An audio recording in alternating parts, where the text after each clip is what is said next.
Sebelum lanjut nonton video ini, jika kalian suka dengan channel Pegawai Jalanan, silahkan kalian support kami dengan cara subscribe dan klik tanda loncengnya.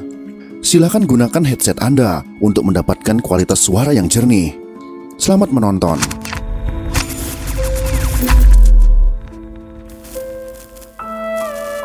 Atau barangkali Letnan 1 dulu, Arif? Terima kasih, Kolonel. Cukup jelas. Baiklah. Penculikan 6 jenderal dan 1 perwira angkatan darat adalah awal dari pemberontakan yang dilakukan oleh orang-orang PKI. Pada dini hari tanggal 1 Oktober tahun 1965, Komandan Satuan Tugas Satgas Pasopati, yaitu Letnan Dul Arif, membentuk 7 pasukan dari Satgas Pasopati di Lubang Buaya untuk menculik ke-7 jenderal.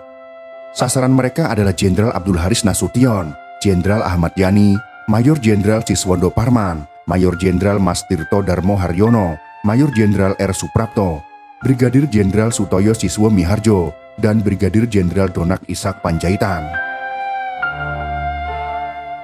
Dari ke-7 target penangkapan tersebut, Jenderal Abdul Haris Nasution berhasil melarikan diri dan digantikan oleh ajudannya, yaitu Kapten Pierre Tendean yang mengaku sebagai Jenderal Abdul Haris Nasution. Ke-6 jenderal yang menjadi korban G30 SPKI antara lain adalah Letnan Jenderal Anumerta Ahmad Yani, Mayor Jenderal Raden Suprapto, Mayor Jenderal Mas Tirto Darmo Haryono, Mayor Jenderal Siswondo Parman, Brigadir Jenderal Donald Ishak Panjaitan, dan Brigadir Jenderal Sutoyo Siswo Miharjo. 6 jenderal dan 1 perwira angkatan darat ini tewas di Lubang Buaya dan dinobatkan sebagai pahlawan revolusi.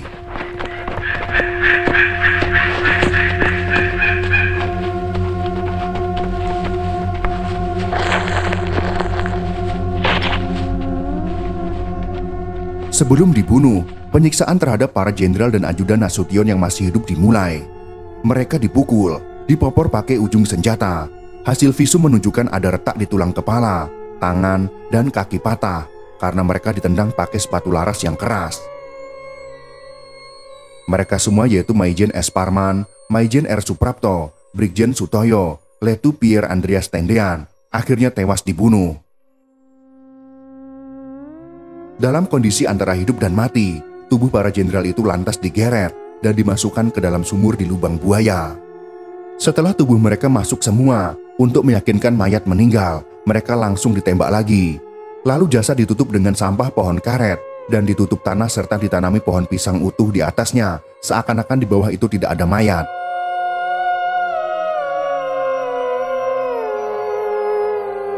Setelah Soeharto dapat mengendalikan keadaan, beberapa pasukan pun diperintahkan Soeharto untuk melakukan penyisiran di Lubang Buaya.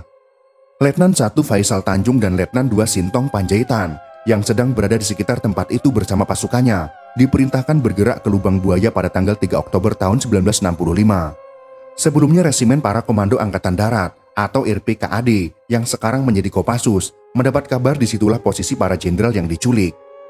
Informasi ini berdasarkan pengakuan Agen Polisi 2 Sukitman yang ikut terculik tapi kemudian kabur. Kawasan itu pun disisir anak buah Sintong bersama anak buah komandan peleton yang lain. Mereka lalu dapat informasi dari salah satu warga setempat tentang adanya sumur-sumur yang sudah ditimbun. Salah satu bekas sumur dicoba digali, tapi ternyata bukan di sana tempatnya. Kemudian mereka melihat satu bekas sumur yang sudah ditanami pohon. Bekas sumur itu pun digali. Setelah anak buah Sintong menggali, tampak daun-daun segar, batang pisang, dan potongan kain. Menurut catatan Hendro Subroto dalam Sintong Panjaitan, Perjalanan Seorang Prajurit Para Komando, cetakan tahun 2009, kain-kain itu adalah baju yang digunakan Batalion 454 Benteng Rider. Penggalian lalu dilakukan. Melihat itu penduduk pun menawarkan diri untuk ikut bantu menggali. Pada kedalaman 8 meter, terciumlah bau busuk, dan yang menggali meminta naik karena tidak tahan dan mengganggu pernapasan. Setelahnya salah satu anak buah Sintong ikut turun dan melihat kaki manusia yang mencuat ke atas. Yakinlah pasukan elit itu bahwa disitulah jenazah para jenderal terculik berada.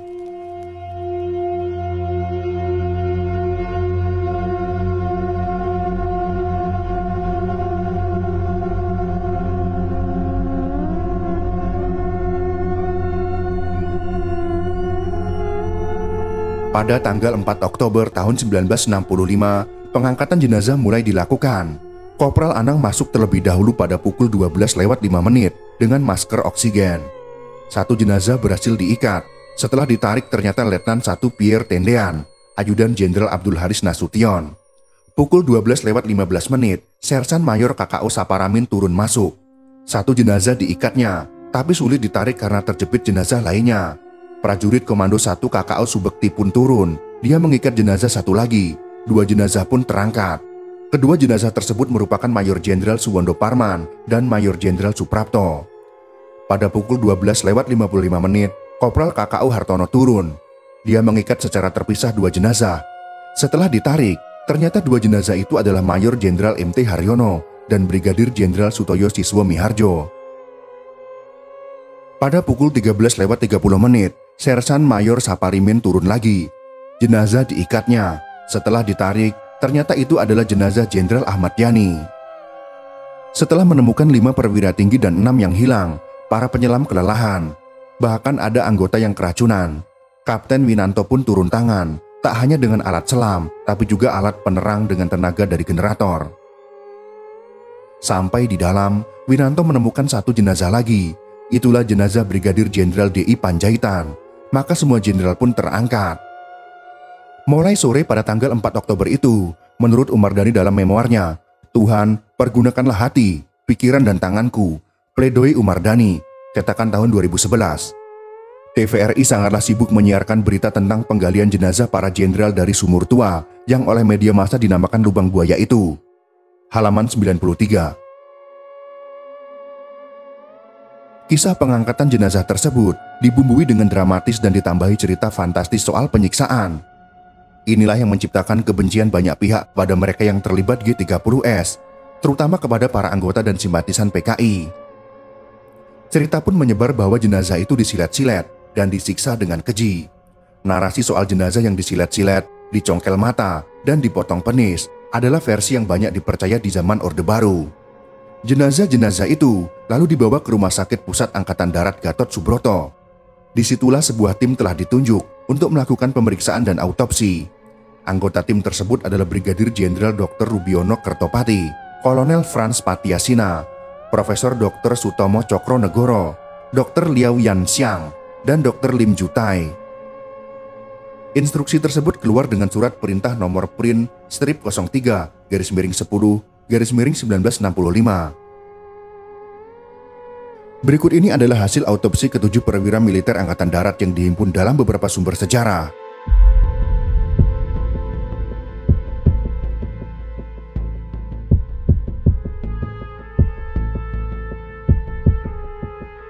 Jenderal Ahmad Yani.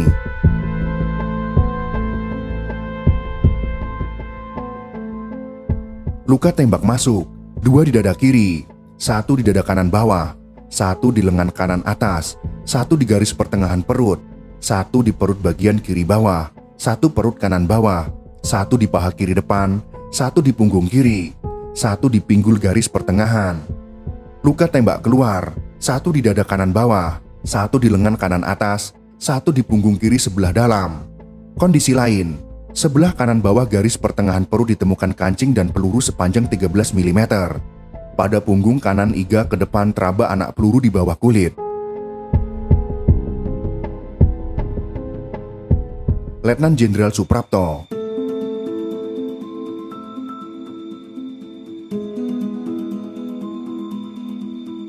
Luka tembak masuk, 1 di punggung pada ruas tulang punggung keempat, 3 di pinggul kanan atau bokong, 1 di pinggang kiri belakang, 1 di pantat sebelah kanan, 1 di pinggang kiri belakang, 1 di pantat sebelah kanan, 1 di pertengahan paha kanan.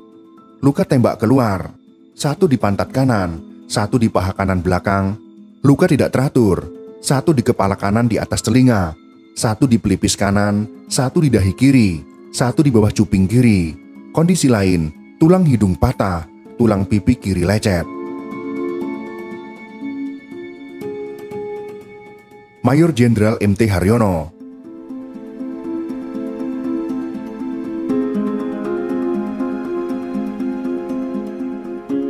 Luka tidak teratur, 1 tusukan di perut, 1 di punggung tangan kiri, 1 di pergelangan tangan kiri, 1 di punggung kiri, tembus dari depan. Mayor Jenderal Sutoyo Siswo Miharjo.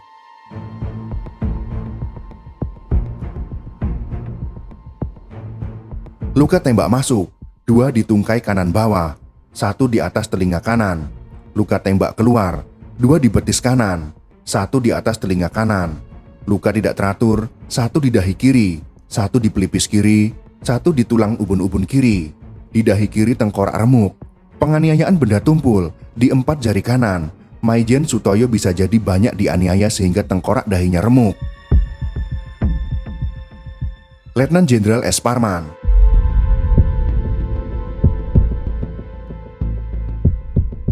Luka tembak masuk, 1 di dahi kanan, 1 di tepi lekuk mata kanan, 1 di kelopak atas mata kiri, 1 di pantat kiri, 1 paha kanan depan. Luka tembak keluar, 1 di tulang ubun-ubun kiri, 1 di perut kiri, 1 di paha kanan belakang. Luka tidak teratur, 2 di belakang daun telinga kiri, 1 di kepala belakang, 1 di tungkai kiri bawah bagian luar, 1 di tulang kering kiri. Kekerasan benda tumpul, tulang rahang atas dan bawah. Letnan Jenderal DI Panjaitan. Luka tembak masuk, 1 di alis kanan, 1 di kepala atas kanan, 1 di kepala kanan belakang, 1 di kepala belakang kiri. Luka tembak keluar, 1 di pangkal telinga kiri. Kondisi lain, punggung tangan kiri terdapat luka iris. Luka iris ini tentu menyeramkan, tetapi tidak dijelaskan apa luka itu diiris menggunakan silet atau senjata tajam lainnya.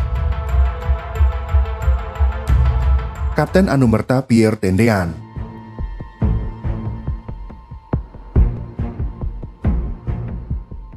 Luka tembak masuk, 1 di leher belakang sebelah kiri, 2 di punggung kanan, 1 di pinggul kanan. Luka tembak keluar, 2 di dada kanan. Luka tidak teratur, 1 di kepala kanan, 1 di tulang ubun-ubun kiri, 1 di puncak kepala. Kondisi lain, lecet di dahi dan pangkal 2 jari tangan kiri. Itulah proses pengangkatan dan hasil autopsi para jenderal yang menjadi korban penculikan pada peristiwa berdarah G30 SPKI. Pada zaman Orde Baru, cerita penganiayaan yang populer adalah pencungkilan mata dan kemaluan para korban diiris-iris menggunakan silet, lalu dipermainkan oleh para pelaku yang kebanyakan perempuan. Namun berdasarkan hasil autopsi, tidak ditemukan pencungkilan mata atau penyayatan alat kelamin yang dikabarkan pernah beredar di Indonesia dan semakin menyulut kemarahan orang-orang di daerah-daerah. Kerusakan pada tubuh sejumlah jenderal terjadi karena jenazah mereka terbaring selama sekian lama di dasar sumur yang lembab. Menurut dokter forensik, inilah yang menyebabkan kondisi mata salah satu korban sangat buruk. Setelah diperiksa, para jenazah itu kemudian disemayamkan di Markas Besar Angkatan Darat, lalu diberangkatkan ke Taman Makam Pahlawan Kalibata pada tanggal 5 Oktober tahun 1965. Semoga sejarah kelam berdarah ini tidak pernah terjadi lagi di negara tercinta kita. Semoga informasi ini bisa bermanfaat untuk kita semua. Jika kalian suka dengan video ini, silakan berikan jempol ke atas. Dan jika kalian menganggap video ini bermanfaat, maka bagikanlah untuk teman-teman Anda yang lain. Terima kasih sudah menonton.